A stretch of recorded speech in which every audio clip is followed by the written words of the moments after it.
The question is, hydrofracking, should we be concerned? I think that we should be concerned, and on two different levels. We should be concerned, I think, at the actual physical effects of the process, the environmental, economic and social effects. But also I think the issue is a kind of signpost to us, indicating some of the choices that we have to make, both as communities and globally, as to how we're going to step out into the future and how we're going to deal with the very serious problems that the world faces. One point that's often raised by the industry and those defending them is that hydraulic fracturing has been carried out for a long time without serious problems. Here there's actually there's a confusion between two related but really different things. There was a form of low pressure hydraulic fracturing which was used for conventional vertical oil and gas wells, just in order to push out the last bits of oil or gas. It's similar in a way to, you know, if you're using a jar of pasta sauce when you're cooking or something, and you pour in the pasta sauce and you look at the jar and there's still various bits in, and so you put a bit of water in and shake it up a bit and then pour it in, and you've got your last bits of pasta sauce out. That's maybe the equivalent of low pressure hydraulic fracturing that's been used in the past. This new type of high volume, high pressure hydraulic fracturing, it uses around 100 times the amount of water that the low pressure did, and obviously very much higher pressures. Another thing I should point out is that groundwater contamination is not by any means the only problem which fracking causes. It's the one that's usually referred to when you see sort of short newspaper articles about it. And that's really because it's a very obvious problem. It's a very devastating problem that affects families immediately. And so it's been the one that the media have noticed, you know. The third thing I'd like to say is about risk. Another thing that people defending this say, and it was said often in the debate which took place in Stormont at the end of last year, is that all development contains some degree of risk. You know, all activity contains risk. You can't climb on a chair to change a light bulb without the risk of something going wrong. However, in this case, a lot of the problems, the negative effects of fracking, as we'll see, aren't risks in that they're things that might happen, they're certainties. Also, the range, the degree and the probability of something going wrong are, I think, higher than most people would consider acceptable. And thirdly, nowhere in the world is there proper regulation of this industry. Without proper regulations, we don't get baseline studies to find out what the situation is with water, with wildlife before. We don't have proper monitoring, we don't have proper testing, and we don't have anybody who's empowered to prevent damage or to punish companies that cause damage. Also, if you don't have regulation on the whole, you don't have testing, you don't have documents, and so we simply don't know all the problems that are happening. So what are those problems? One of the principal ones is just from the sheer extent of the operations.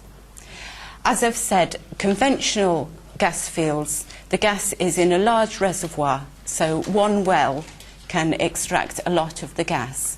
But in this case, where you have the gas in these tiny spaces spread out across a very wide area, you need a lot of wells to get that gas out. And when I say a lot, I mean a lot. Thousands. It has implications for the actual land that's used and the land around. If it's agricultural land, it's no longer able to be used for farming purposes. If it's forestry land, as it often is, as you can imagine, enormous amounts of trees are cut down, and there's, in both those cases, there's a considerable loss to wildlife, loss of habitat, and loss of their ability to move from one place to another. You have problems assailing all of your senses, really. The equipment is extremely noisy, and during the time when the wells are actually being drilled, which takes 1 to 2 months, that drilling equipment will be on 24 hours a day at least 85 decibels. The limit at which damage to hearing occurs is 80 decibels for an 8-hour day. Similarly, the compressors also work 24 hours a day. There are enormously bad smells. People talk about a constant stink in the air, which, when you think about the fact that the gas being extracted is methane, you can imagine. There's huge amounts of dust and smog, all these things. One of the most serious problems is that of traffic. Because of the amount of material and particularly water that's required, and the amount of waste which has to be taken away, for every pad, every well pad of 6 wells, there has to be between 4,000 and 7,000 truck journeys. And that's talking about large American-style trucks. In Ireland, it might have to be even more. These are very large and very heavy trucks, and it's estimated that the damage caused to roads by one of these trucks is equivalent to 1,000 car journeys. And perhaps most significant is an incredible rise in air pollution in the areas where fracking takes place. This pollution comes from this traffic, but also from the machinery that's operating at the wells. So we're still learning about the effect of types of exhaust air pollution, but we know that they cause very severe cardiac and respiratory problems in particular. And again, like all these things, it's the vulnerable, it's the very young, the very old, and those with existing medical conditions who will suffer the worst from this.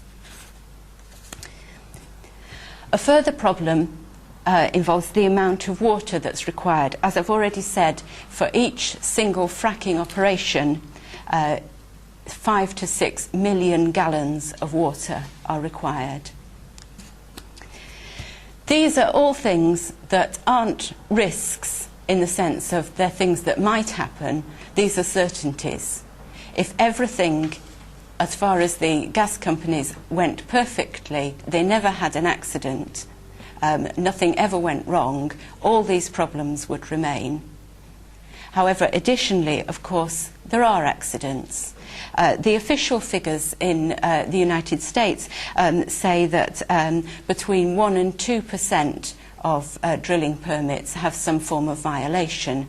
Now, that seems quite low to me, but even if you take those figures, if you have 1,000 wells and you have only 1% of them with a problem, you have a problem in 10 wells.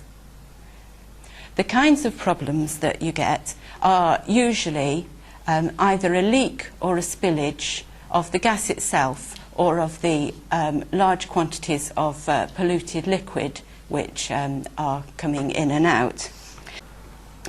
There are other risks that are only just coming to light. The question of earthquakes. You remember that there was an earthquake in Blackpool which is considered to be definitely the result of the fracking operations there. There was a serious earthquake in the east coast of the United States, which the US Geological Survey has attributed almost certainly to fracking activity. So how should we view this? I think as Christians there are two imperatives in thinking about this kind of subject. The first is our duty of stewardship towards creation. The second, overlapping with it, is our duty to love one another, to love others as we love ourselves. I think it's quite clear that the damage that fracking does to the environment, to wildlife, to livestock, and to people, particularly the most vulnerable, violates those very seriously. So, in conclusion, I think that this is something we need to be very concerned about, both on a local level to do with what's happening in Ireland, but also globally. It's not only in Ireland and America, of course, that shale gas extraction is happening. It's happening all across the world, including in Africa, in Australia, in regions that are populated mainly by Aboriginal peoples. And one thing we can be certain of is that people in other parts of the world will be treated worse than we are and will suffer more severely than we do as a result of this. So I think we need to put it into context. We need to see that shale gas exploration is part of the bigger business as usual model. It's taking a path that depends on a reliance on fossil fuels, speculation and exploitation of vulnerable people across the world. I'd just like to finish by the Canadian campaigner Jessica Ernst visited Ireland recently, and at the end of a talk that she gave, she was asked about what the most severe effect had been on her community from fracking, and she said that it wasn't the pollution of the water, it wasn't the destruction of the landscape, it wasn't the wildlife and the livestock that had suffered and died as a result of the fracking operation. It was the way that it had split the community. Writing letters is very helpful, you know, especially writing to politicians, so on. You know, if they know that people care enough to write, then they realise that, you know, there may be votes in this. Another thing that area that you can perhaps particularly help on is in developing the whole idea of a Christian response to this.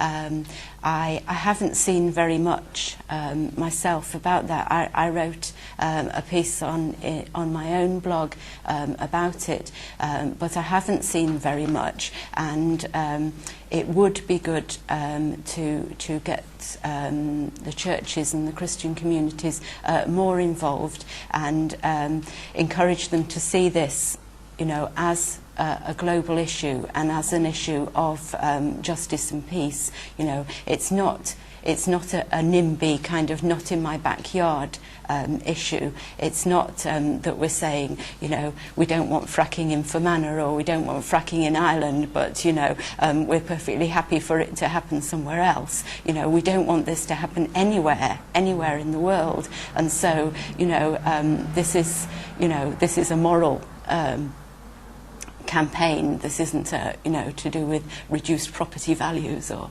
whatever.